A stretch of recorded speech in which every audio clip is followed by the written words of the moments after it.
Hello everyone, my name's Luke and welcome to Scapegoat, the podcast where we see who gets the blame and who gets away with murder, sometimes literally. In this week's episode we look at a story of contrasts. Masculine versus feminine. Rebels versus the establishment.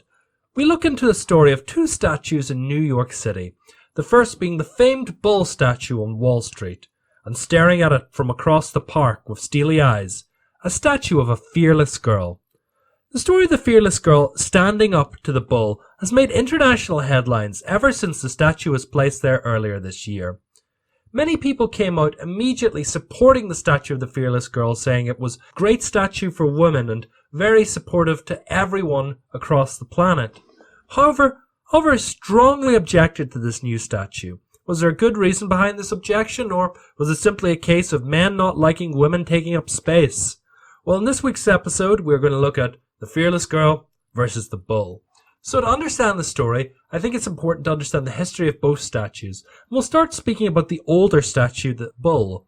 And the history of the bull really goes back to October 1987, when there was a crash on the New York City Stock Exchange. This event caused the value of shares to collapse by almost 1/4 of their previous value. This was devastating to the American economy and caused an immediate depression. The crash happened for different reasons, including Iran attacking US ships, but the main reason that it actually happened comes down to computerized stock trading.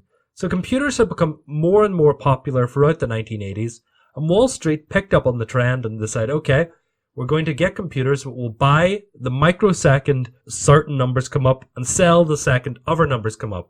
But as everyone was using the same numbers, all the computers decided to sell at one time. When people saw the computers selling, they thought, oh goodness, we need to sell too. So people just lost complete faith in the market, and within a couple of days, it dropped by 1/4 of the value. If people had just said, no, we believe in this, and kept their money in, this wouldn't have happened. And this market activity had a profound effect on an Italian-born but US naturalized artist called Arturo Di Modica. Di Modica decided he wanted to build a statue to represent how he felt about the stock market and to be a symbol towards a strong market prosperity. So he chose to build a statue of a bull. Now, you might think, a bull? That's an awfully strange statue to build, but it actually comes down to the idea of bull and bear markets. So a bull market is when the market goes upwards, and a bear market was when the market goes downwards. So the reason that you say bull is because when a bull charges at you, it has its heads down, but the last second it raises its head and its horns to attack. So upwards motion, upwards market, good thing, bull market. Well, a bear, if it attacks you, it gets up to its hind legs and it gets its paw and smashes down on you. So this downward motion is bad markets. Personally, I prefer bears to bulls, even though I'm technically a Toro. But something tells me that partly bear markets are bad because Russia's the bear. If they'd been slightly more on the nose when they were naming these things, they'd have said, the American eagle soars, so an eagle market is good, and bad Russian bear has rubles and cannot afford his children tractor. Oh no, bad Russian bear. So that's probably, half the reason behind it. But Di Modica built this bull, and he built it big. Di Modica liked to go big, and he went full at it. He had an 11 feet tall statue, which is 16 feet long, much bigger than any bull that's ever been alive. Now, he made it out of bronze, and this thing was a thing of beauty, weighing about 3.5 tons. The statue had its head down, with its body twisted to one side, with its nostrils flared, and angry eyes. It looked like it was moments before it was about to charge at you. So it was a thing that looked like it had huge energy, and what really is a beautiful statue. Di Modica, it was a real passion project for him, and he spent 2 years and about $300,000 of work and material to build it. But Di Modica had two problems. His first problem was he didn't actually get anyone who wanted to buy it. He just decided, I will build it and I will sell it later. So he had this finished statue and he didn't know what to do with it. So he decided, you know what would be a good idea? Let's just drop this off at Wall Street. Let's make it completely guerrilla art. So it's up to them to see what they do with it, but I'm just going to put this here with no license or no permits. The second problem he had was this thing weighed about 3.2 tons metric. So how was he going to transport it? It wasn't like he could put it in a wheelbarrow. He couldn't even put it in a regular trailer. So he had to rent this really elaborate trailer and drive it through the streets of New York at about 3 in the morning, and he placed it outside Wall Street. Due to this, he was standing with this giant statue outside the New York Stock Exchange on Broad Street, and he had a bunch of leaflets, and as the dawn rose and people started walking to work, he started handing out flyers, being like really happy and being like, "Hey, this is me and my bull." And, his flyers would describe it as a symbol of aggressive financial optimism and prosperity. It was something energetic and powerful that would lead the charge into increasing economic fortunes. And, he was very happy with this. And the people around him also seemed happy. People were like, actually, this is a beautiful statue and this goes really well. We like the idea of a bull market, I like the real meaning behind this. And even Wall Street bankers who were walking past were impressed and said, yeah, this is pretty legit. We love this. However, city officials were soon called to remove the statue because he didn't have a permit. He couldn't put it there. The statue wasn't allowed to stay. So the New York cops turned up and they impounded the statue. So it was only there for about 6 hours. But when it was removed, there was a huge outcry from New Yorkers. There was a majority sentiment amongst them that the statue should have been allowed to stay. And people started getting onto the Parks and Rec department of the New York City Council and said, no, we should be allowed to keep this bull in New York. This is important for us. We want this. And the New York Post, even the day it was removed, released a headline saying, "Bah humbug," and said the city council was against the Christmas spirit for stealing New York's prized bull. So after this outcry went for about a week, the New York City Council thought, what will we do? What will we do? So they contacted Demotica and they came up with a compromise. They were going to install the statue at Bowling Green, which is about 2 streets away from Broad Street where the stock exchange is, but it's still in the middle of Wall Street area. So they thought, okay, this is a good compromise. We'll install it here as a temporary exhibit so people will stop being mad at us. But when they installed it, they didn't exactly come up with a date when they were planning to remove it. It was just temporary. But as the bull became more and more popular and people took photos and people traveled from all over just to take pictures of the bull, the question of when we removed it slowly started to slip from their minds. And, the longer it stayed there, the more permanent it seemed. But about 1993, Demotica realized he had built the bull, it had cost him $300,000, and he had never got paid for it. And he was running out of money, so he was like, okay, New York City, please buy my bull. And they said, no, New York City doesn't buy artwork, we are gifted artwork. Would you like to give us this artwork for free? Demotica thought about it and said, no, I want someone to buy this. I spend so much time and effort, someone needs to buy this. So he decided to put it up for auction. The leading bid came from a Las Vegas hotel who just wanted to buy it. Demonica thought, this would be a good way to recoup his money, but he felt really bad about the idea of moving the statue, which was so intrinsically New York, out of the city. So at the last minute, he reneged on the deal, letting the statue stay in New York. But he still seemed to want to find a way to make money from the statue, so in 2004, a decade later, he tried to sell the statue again, this time for $5 million minimum, but he added a proviso that the statue needed to stay in New York. Again, no one really tried to buy it in New York because there was little fear it would be moved, so if he added the proviso it had to stay in New York, why would you pay for a statue to stay in the same place that it was before?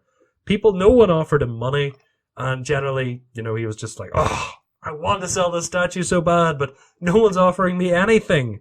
Demotica he began to get a bit more lucky with his art because the bull outside the stock exchange became such an iconic statue that other cities around the world began to build bulls in their financial sector. And the Chinese government decided to hire Demotica to build a bull outside the Shanghai Stock Exchange, so he'd have got paid. But the Chinese naturally said, we want our bull to be bigger than New York bull, we want it to be younger, we want it to be meaner, we want it to be tougher. So it didn't exactly copy his original design, but he built a second bull, the Bund bull. So finally, his bull design started to get paid, but he never managed to sell his New York bull. New York citizens loved this bull. They all clambered around it and they would start to say, take pictures. And it was a major part of the city and its culture, especially around the financial district. But the image of the bull started to get tainted because Wall Street types began to go up to the bull and grab the bull from behind on the balls, as they believed this would grant them a greater chance of financial prosperity and better markets. So all these Wall Street types went up and they started like to rub the bull's balls. And people began to say, oh, this is just about greed. And, the meaning behind the bull began to get a bit tainted. And the taint also began to change a bit around later when there was the Occupy movement in Occupy Wall Street. Because the Occupy Wall Street people, they knew the bull was a massive symbol. So they began to like stage a lot of photo opportunities around it and do it like as it was an opposing figure. So the bull again started to become the bad guys with like iconic photos from the movement being like a ballet dancer standing on top of the bull. So again, people began to think, the bull isn't good and DeMonica's vision is just not being followed. He said this is one thing, but people are saying, no, your bull's the other. So it's a case of, once you make art, you can say this is what it means, but other people can say, no, this isn't what it means. So, that's the odd thing about art. Now, myself, what I thought about the bull before I researched this was I had seen the bull in textbooks, when I was going to high school, and I'd seen it and I'd heard about the Wall Street types rubbing it, and I kind of felt it was pretty creepy. So I never really had a strong affection for it, but looking at the statue objectively and what DeMonica said, I think it's a good statue, but once you start getting people doing creepy stuff like rubbing it, I'm just not pushed on it anymore. The statue was later joined by a second statue. So the day before International Women's Day in 2017, which International Women's Day is March 8th, another statue began to be placed in Bowling Green, and it took 6 hours for it to be installed, and they widened the pavements around it to put it there to face the bull. Now this opposing statue was one of a 7-year-old Latina girl. Like the bull, she's slightly oversized at about 50 inches tall. The girl has her hands on her hips, her head up high, and stares the bull directly in the eye. She kind of has a expression of like confidence on her face. I've heard different people describe it as like, she's a bit smug or, oh, she's proud. But I would just say it's like quiet confidence. If you imagine that the bull is a big animal, but in contrast, you've got this little girl who doesn't appear scared at all. It looks like, if you're a betting man, you'd look at the bull charging towards the girl and you say, the bull's going to hit the girl. There's something about the girl that you kind of feel that she's going to go all Matrix on the bull. She's going to do like a backflip, that she knows what's going on. So a lot of people say, wow, she's absolutely fearless. She does not care. She is going to nail this bull. And the statue was designed by a South American artist called Kirsten Visbal. Unlike the bull, which was guerrilla art, which was placed without a permit, this statue was placed with agreement of the city. That's exactly why they were allowed to spend 6 hours installing it and widen the area around it. And it had a permit to be there for 1 week. So it was just supposed to be an International Women's Day. Look at the statue of the fearless girl facing off against the bull. But there were soon a lot of people said, we really want to see the statue, but we won't be here this week. So they said, okay, we'll extend it for a month. So people can come have a look at this fearless girl for 1 month. Then after 1 month, people will start being like, okay, we still want to see this. So Bill de Blasio, the mayor of New York, came out and said, okay, it will be here until International Women's Day 2018. People soon started putting up petitions saying, like, we want the girl to stay. And there's thousands of signatures of people saying, no, the girl needs to stay. This statue is really important because it's good to show, like, a girl being fearless and to show, like, what girls can do and, like, girl power. Like, this is pro-feminism. This is a wonderful statue. We need to keep it. So if you think about that, hey, like, it's a nice statue of a little girl and, she's facing up to adversity. Where's the controversy that I was talking about earlier? Well, the Fearless Girl is a bit of a controversial character, first because it was commissioned as an advertisement by State Street Global Advisors. The statue has a plaque beside it which says, "Know the power of women in leadership. She makes a difference." And you think, that sounds good, yeah? But the she is spelt in capital letters, and the capital letters she actually represents the stock ticker in the SSGA's Gender Diversity Index, which is an index designed to include stocks and shares of companies with female leaders in their top ranks. Again, not bad, but people say this is an advertisement versus street art. You wouldn't go up to a Banksy and even if you were advertising something good, you wouldn't write on top of that.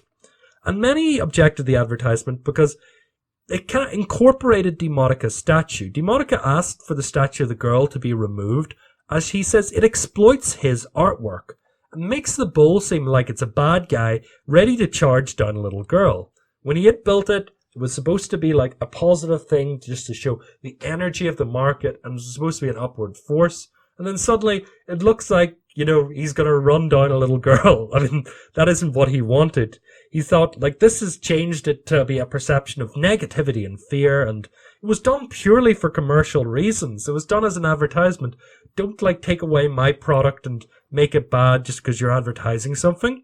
Demonica sued the city once they said it was there for a year because he said it was violating his rights, it was changing the meaning of his art, and the little girl was completely derivative. It only gained power because it was matched with the bull. He argued that if the little girl was not facing the bull, if you put it one park across the way, it was just a statue of a girl looking kind of confident with her hand on her hips. Still a nice statue, but not exactly, a game changer. People would say, oh, confident girl. But did you really need the bull being there for it to become her fearless, for an opposition to appear? And he said, don't make my statue that, remove the girl. But since he did that in April, there's been no real developments of it. It hasn't been thrown out of court, but it just hasn't moved forward. But after Demonica made the statement trying to remove the girl, New York Mayor Bill de Blasio tweeted, "Men who do not like women taking up space are exactly why we need the fearless girl." And a lot of other people agreed and said, look, your statue is not really as important as the message of, a girl can do everything. You should just let people use your statue because it's for a greater good. Other peoples began to, object to this, saying, you cannot reclassify or recontext a piece of art because this is a really bad idea if you can start doing this. So other artists began to recontextualize the statues again by adding a third statue in its place. For instance, someone added a statue of a little dog peeing on the fearless girl's legs, pretty much ridiculing the statue that way. But unlike the first two statues, because the statue of the bull, beautiful bronze statue, the statue of a girl, again, made of bronze, beautiful statue. The statue of the dog peeing on the leg was made out of clay, and it wasn't actually that nice of a statue. And people just didn't like it, and they kicked it apart, so the statue was removed within a couple of hours.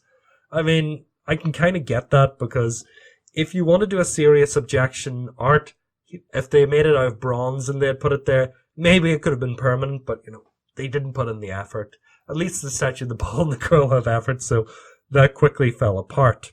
And there was a great article by Reductress, if you know that website, which claimed that there was a statue being designed of a devil's advocate boy, which would be a young boy to stand beside the girl with his hands on his hips, his shoulders slightly shrugged, his head cocked to the side, as if he's saying, "Don't get me wrong. Not that I personally think that, but," or "I'm just saying." And I truly believed when I was researching this that this statue was being built, and I was trying to find pictures of it, until I finally realized Reductress was a parody website, and I am truly a foolish person. So, yeah, it's funny, but sometimes when you're researching, humor can go above your head. There's also been criticism of the statue by women who complain that it's part of what they've called Wall Street feminism. In The Guardian, Cara Marsh Schaefer said, "Feminism is about human decency, not moulding young girls in the image of a banking industry that bets against us, shorts us, then receives government bailout money." She went on to say that the way hedge fund management works is if a woman gets to the top, they tend to kick down the ladder from beneath. They don't tend to help other women climb the ladder of corporate management. And she said, we need more women who fight the problems on Wall Street rather than advertising ploys being embraced by them. She said, look, it would be far better if we get women and, they slowly climb the ladders and they help each other and they get up to the top ranks. They're there by merit and they've got a support system.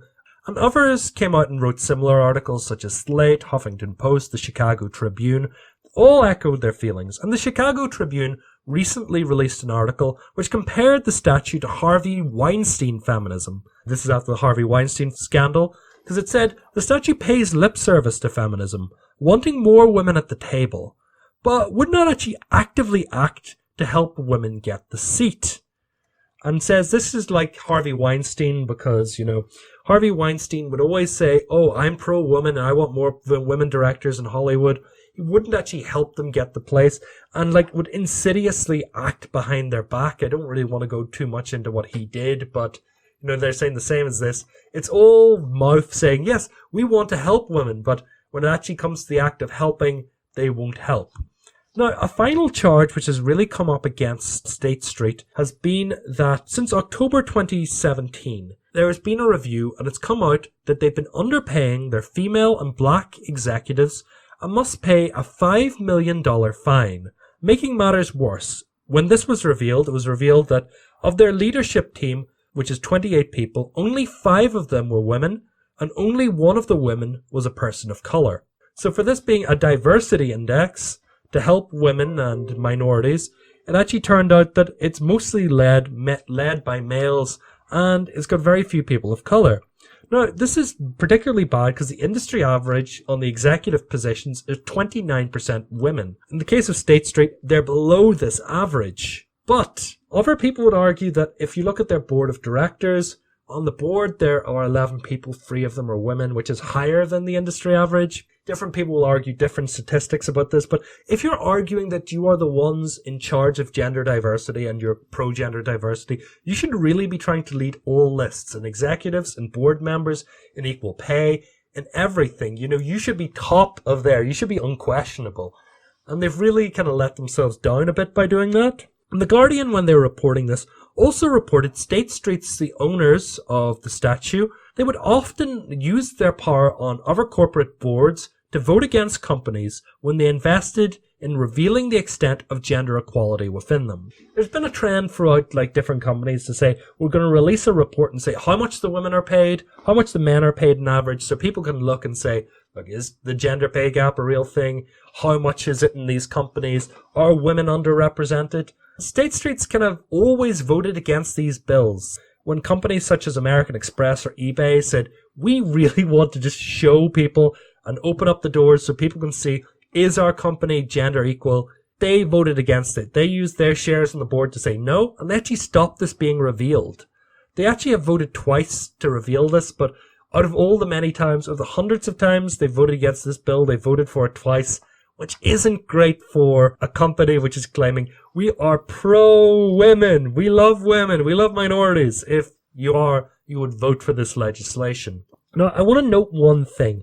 I mentioned earlier that there was a plaque on the statue about she makes a difference. This was removed in March, so the advertisement aspect of the statue was changed a bit. It wasn't such a blatant advertisement after March, but people still objected, saying it was originally an advertisement. But it's just important to note that that aspect was removed. I'm just going to talk about certain questions about this and say how I feel, and I would like to hear how you feel if you'd get in contact with me after this. But I just want to reveal something, because if you've been following Scapegoat on Twitter or in the Discord, you knew that I said that I would have a female guest on this episode to kind of help me kind of go through this. So I contacted a feminist friend of mine's and said, would she come in? Would she do this with me? Just so I would have a more kind of balanced opinion, because I come with a very kind of masculine point of view on this. And I kind of felt that she would be able to help me and at least show, a different perspective. So we recorded that episode last Saturday. And, it was a great episode. That episode lasted about twice as long as this is probably going to last. The problem is that I live in Ireland. She lives in the United States. And she sent me the audio that she recorded. And unfortunately, the audio that she sent me was a bit scrambled. And when I tried to get, the quality of the audio back up, I just couldn't. If you're running a podcast and you're trying to make it professional, you can't really use bad audio. So I spoke to her and she said, scrap it. Just make it a single episode. I offered her to come back on and re-record, but she didn't have the time. So there is a version of this where we do have a female co-host, but unfortunately not this day. So if you've been listening to this and thought, this is just a man talking about this, I've tried, but unfortunately it didn't work out this time. So I'm going to describe these things, but I might refer to what my friend said in the original recording here and say, this is another opinion.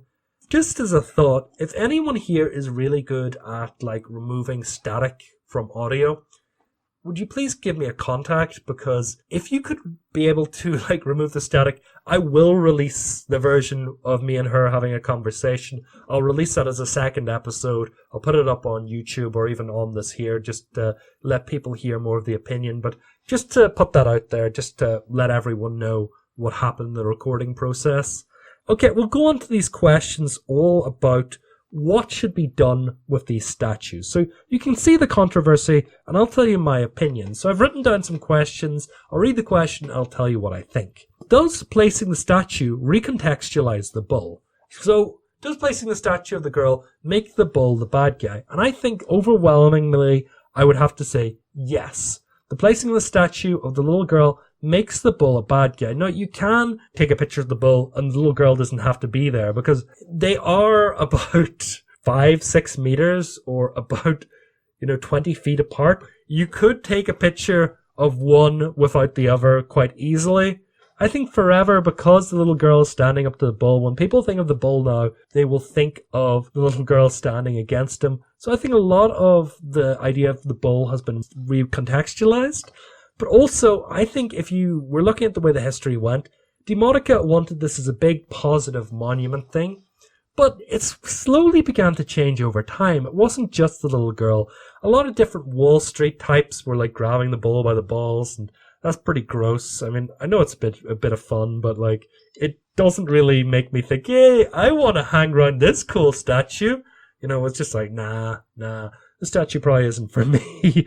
That's one thing. Occupy movement made a big, capital greedy statue. So Demotica, he was trying to make the statue something pure. And, if people said something mean about the bull, like if there was a book about Lehman Brothers doing bad things, they had a picture of the bull and he sued them saying, no, don't make my bull look bad. But, I think it was out of his control. Once you have a piece of art and you create it, you have your original intentions. And, other people can have their intentions. Like, I intend this as a neutral enough thing, where I'm discussing both sides of the issue. This podcast could be used by someone without me really knowing and recontextualized to make me look like a jerk if I'm describing the issue one way or another. So, you have to take that as a risk. If you put something out there, it can be recontextualized. And the next question I've written is, what should be done about it? I think that the girl derives a lot of power from the bull, and I think a lot of young women derive a lot of power from the little girl statue. I think there's a lack of female statues throughout New York. I know there's the Statue of Liberty. The big statue people think of is of a woman. But if you look at somewhere like Central Park, there's only 13 statues of dudes and one statue of Alice in Wonderland, who isn't really a real person. I mean, I think it's nice to have it here.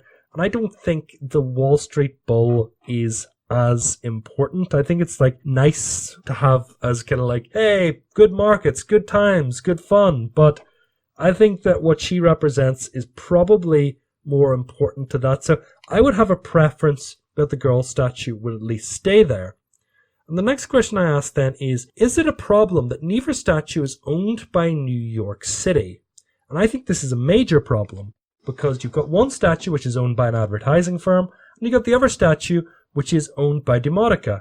I think Demotica wouldn't be as upset if he had stolen the statue in 1993. If he got money and was out of his hands, I think he would be probably a bit annoyed, but you can kind of see why he's ultra annoyed about this, because this is something he's been trying to sell or make money off, and he created it as a thing of passion, and then suddenly someone turns up and they completely make his bull the bad guy. Now, if he tried to sell the bull or he decided to do something with it, it's probably devalued what he has.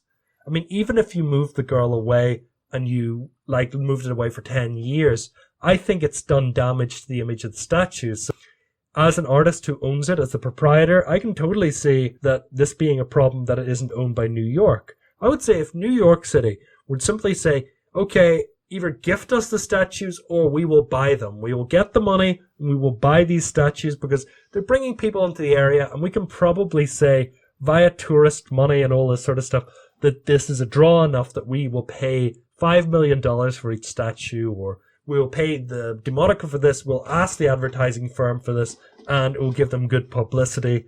I would say if they were owned, it would be less problematic. That, I feel very sorry for Demotica because He built this as a passion thing that's been taken away, but, if it was bought off him, I wouldn't feel as bad for him. Okay, next question I've written down is, should DeMonica move his statue if the Fearless Girl is allowed to stay? So the Fearless Girl is allowed to stay until International Women's Day, which is March 2018. DeMonica has threatened he will move the bull statue away. And I think he's completely within his rights. I think the little girl gains power. I think it's a good symbol. But DeMonica, if he wants to move the bull, he should be allowed to move his statue. He owns it. If he could make an agreement to move it to another borough in New York, or even make an agreement to move it to a park one street across, I think he'd be totally allowed to do that on his own. Because, it's his statue. He can do what he wants.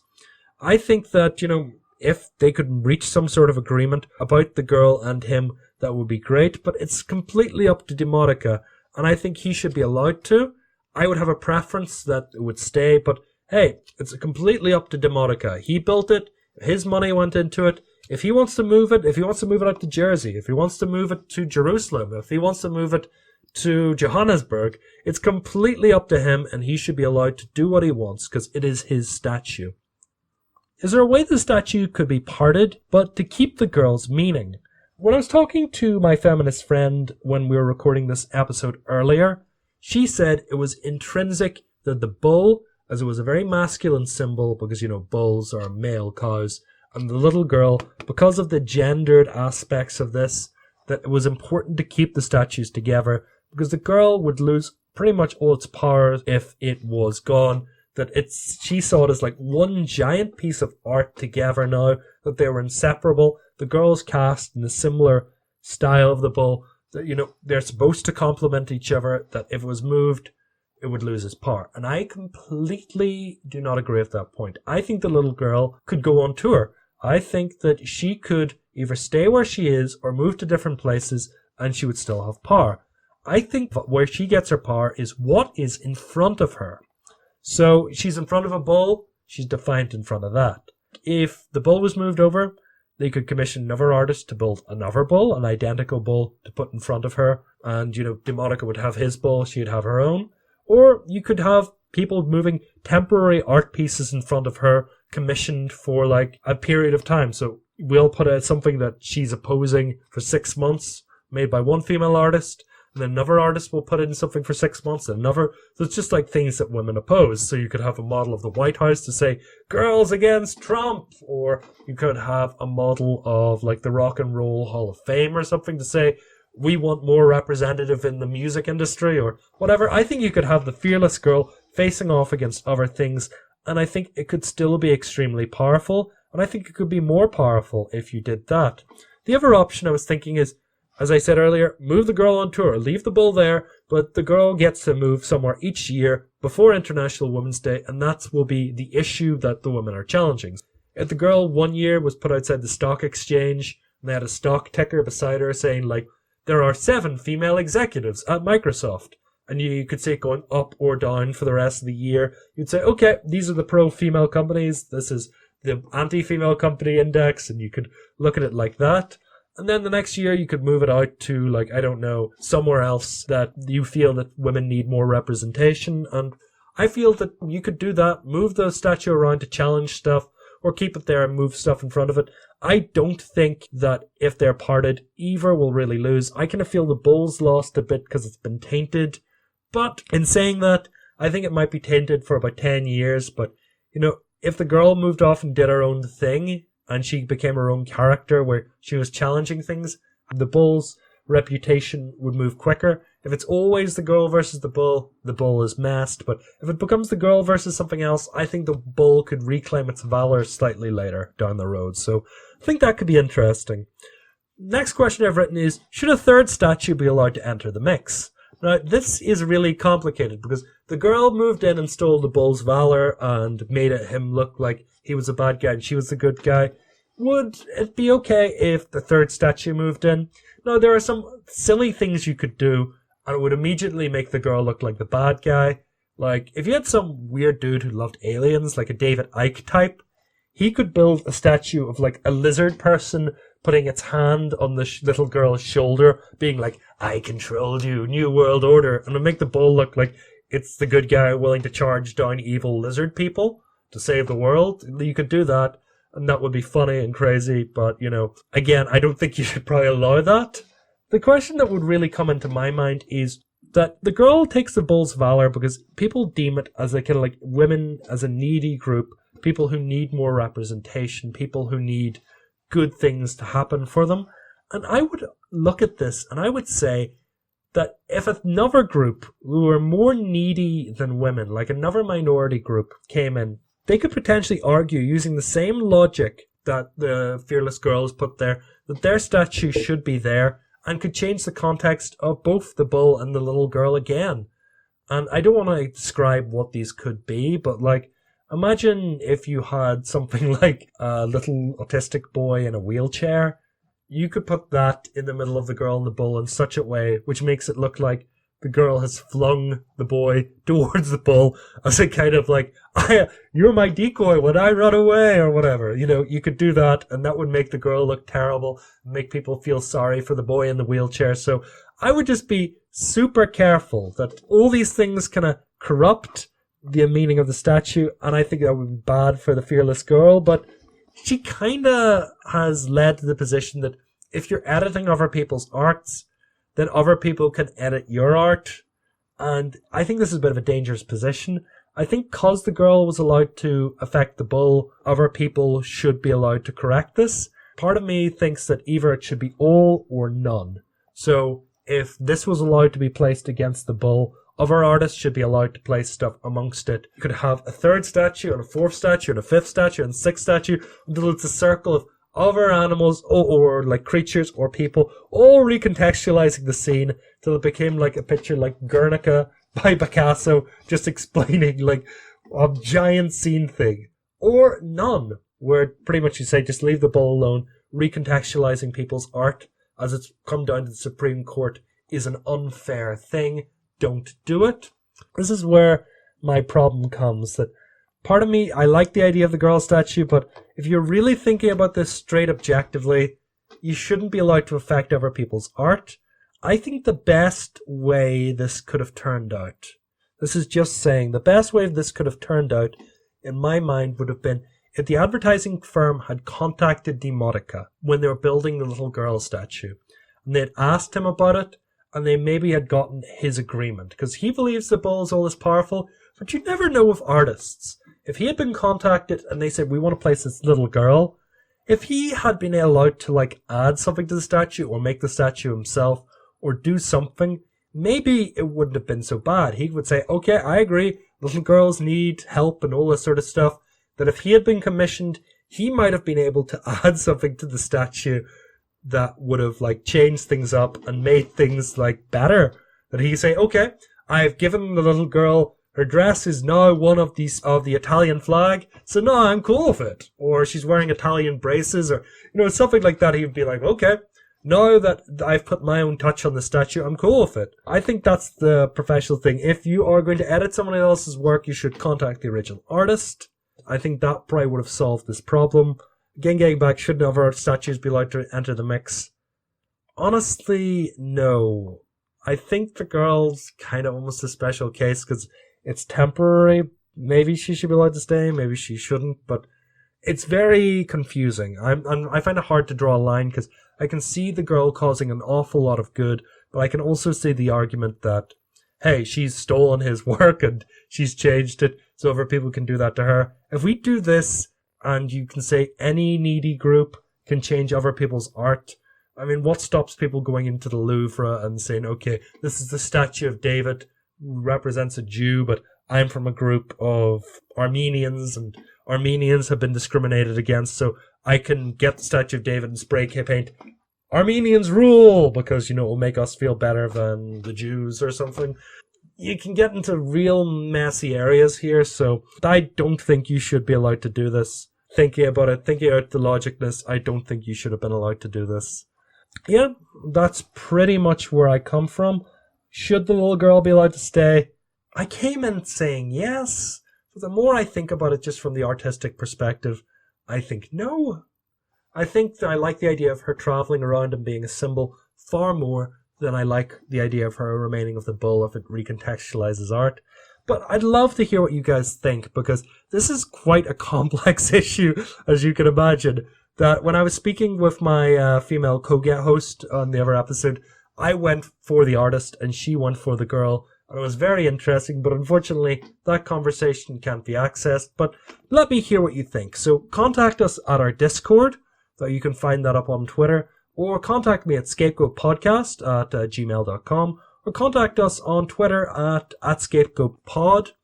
That's it. I would just like to do a couple of plugs and advertisements before we finish. Again, I would like to advertise Beggar's Belief. So Beggar's Belief, last time we were telling you how is a great company which helps people get money for their podcasts via investing, but it isn't the exact same way as something like Patreon where you give money. This more involves crazy schemes to make money fast and loose, and it will be given to me, the podcaster. Now, unfortunately, last week, we said that you could trade in pets for like a couple of hours, and people would use them for scams to make money. Unfortunately, a girl called Chloe from Minnesota, she has lost her poodle, so yeah, we're not doing that anymore. But this is what we are doing this week.